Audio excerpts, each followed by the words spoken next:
സ്നേഹമുള്ള സഹോദരങ്ങളെ, പ്രഭാതവന്ദനം. ഇന്നത്തെ സുവിശേഷത്തിൽ ഈശോയെക്കുറിച്ചൊരു കമൻറ്റ് പറയുകയാണ്. എവിടെ നിന്ന് കിട്ടി ഈ മനുഷ്യന് ഇതുപോലെയുള്ള അറിവും ഇതുപോലെയുള്ള സാധാരണമായ കഴിവുകളും വീരപ്രവർത്തികളും?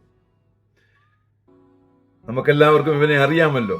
ഇവൻ ജോസഫിൻ്റെയും മേരിയുടെയും മകനല്ലേ? ഈശോ മറുപടി പറയുകയാണ്, പ്രവാചകന്മാർക്ക് അവരുടെ സ്വന്തം പട്ടണത്തിലും സ്വന്തം കുടുംബത്തിലും അവരുടെ ബന്ധുക്കളുടെ ഇടയിലും മാത്രമേ ബഹുമാനം കിട്ടാതെ വരികയുള്ളൂ. അതിൻ്റെ കാരണം എന്താണെന്ന് ചോദിച്ചാൽ, അവരൊക്കെ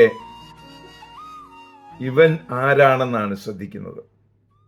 ഇവനിൽ നിന്ന് പുറപ്പെടുന്ന വചനത്തെ ആരും ശ്രദ്ധിക്കുന്നില്ല.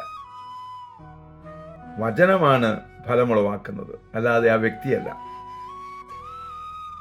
അതുകൊണ്ട് മറ്റ് സ്ഥലങ്ങളിൽ വചനം പ്രസംഗിക്കുമ്പോൾ സൗഖ്യം ഉണ്ടാവും.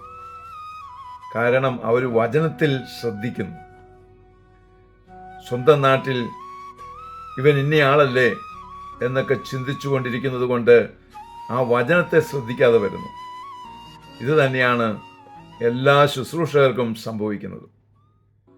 അതുകൊണ്ട് അതിനെ ഓർത്ത് പരിതപിക്കാതെ, നമ്മുടെ മിനിസ്ട്രിയിൽ നിന്നും അകന്നു മാറാതെ, അനേകർക്ക് നമ്മിൽ നിന്ന് പുറപ്പെടുന്ന ഈ വചനത്തിലൂടെ സൗഖ്യം കിട്ടും എന്ന വിശ്വാസത്തിൽ മുന്നേറാനുള്ള കൃപയ്ക്ക് വേണ്ടി പ്രാർത്ഥിക്കാം.